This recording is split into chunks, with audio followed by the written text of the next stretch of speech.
Salut la team, si vous voulez voir toute la vidéo, c'est simple, allez voir sur Combini et abonnez-vous. Franchement, c'est une super chaîne.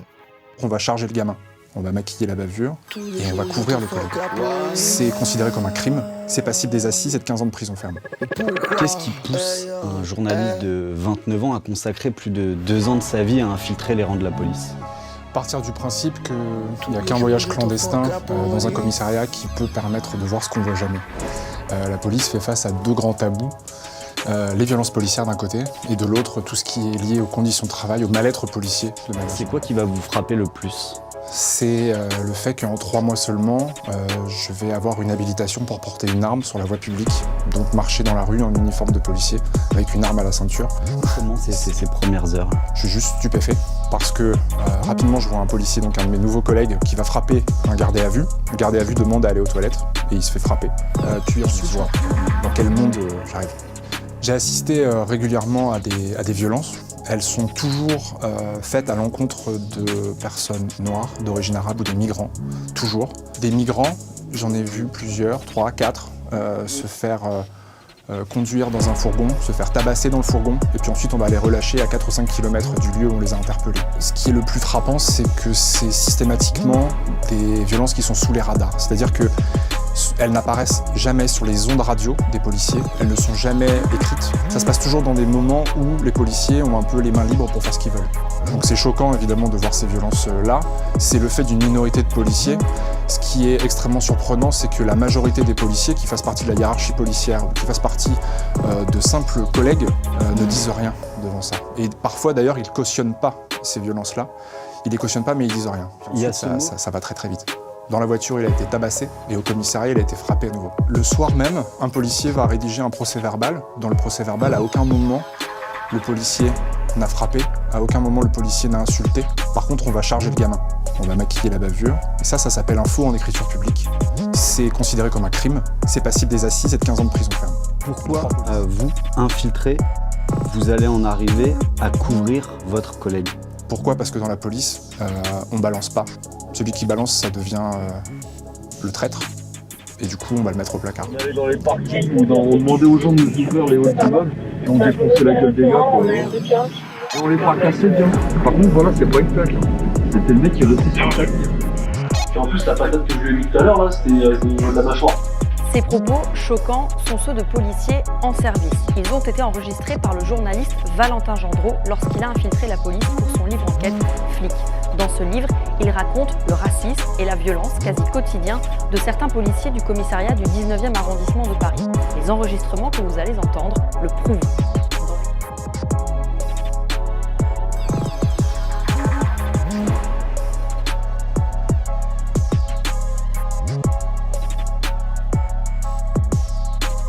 Donc vous voyez, le problème, c'est même pas les flics, parce qu'il ne faut pas généraliser. Ce n'est qu'une minorité. Mais là, c'est pas là le problème. Le problème, c'est que la majorité, ils ne font rien, ils ne disent rien. Donc au fait, quand ton collègue il fait une injustice et que tu dis rien, au fait, tu deviens complice. Et il y en a un qui m'attrape la jambe avec le taser. 4-5 coups de taser, il insiste bien, jusqu'à ça m'a brûlé, tu vois. J'ai été traumatisé, bien sûr.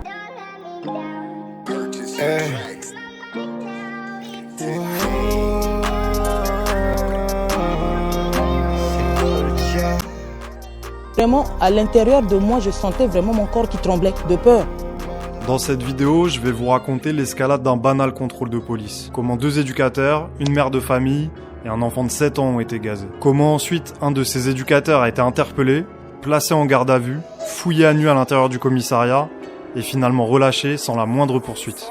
J'ai dit qu'on était là pour apaiser les conflits, qu'on était éducateurs sur le quartier. Et là, on s'est fait gazer du coup une première fois. Ensuite, j'ai vu un policier pousser très fortement mon collègue, donc là, ça m'a inquiétée. J'y suis retournée, donc je me suis refait gazer.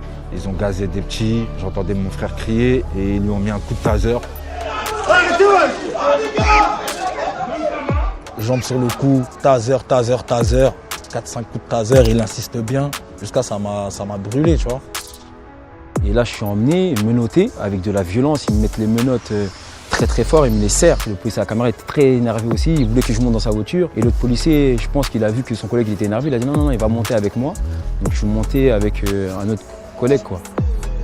Comme tout le monde. À ton avis, pourquoi tu n'as pas été embarqué? Sur place, à ce moment-là, j'étais la seule personne blanche ou la seule femme, vraiment. J'étais avec mon collègue du début à la fin, on a reçu les mêmes menaces, donc je ne comprends pas.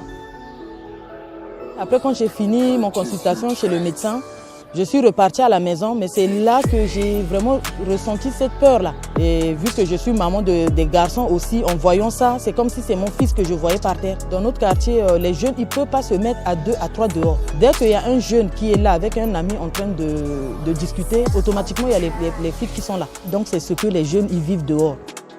Je me suis dit, ouais, peut-être les jeunes, ils abusent. Mais quand on l'a vécu, on dit non, c'est un truc de malade. Là, ton mental, il prend un coup. Hein. Moi, je vous cache pas, je suis en cellule, je réfléchis, et je me dis, bon, c'est mieux que j'arrête ce travail-là. Et là, il y a les jeunes qui me disaient, Diaf, franchement, c'est bien que tu sois avec nous. Au début, je comprends pas. Je dis, pourquoi vous dites ça, les gars? Comme ça, tu vas voir et vivre ce qu'on vit au quotidien.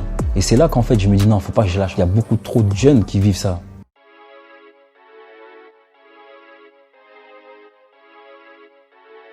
Tous les jours j'entends fuck la police.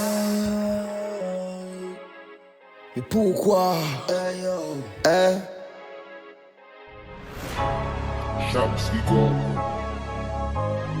Tous les jours j'entends fuck la police. Fuck up. Mais pourquoi?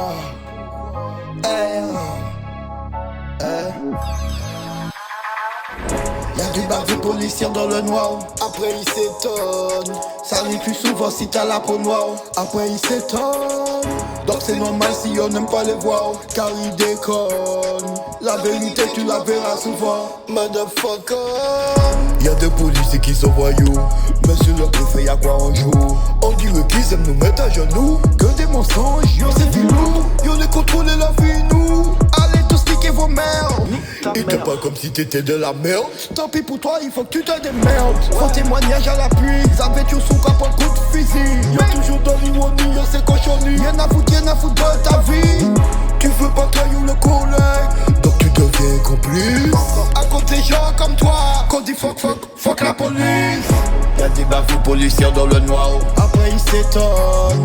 Ça arrive plus souvent si t'as la peau noire. Après ils s'étonnent. Donc c'est normal si on n'aime pas les voir. Car ils déconnent. La vérité tu la verras souvent. Motherfucker.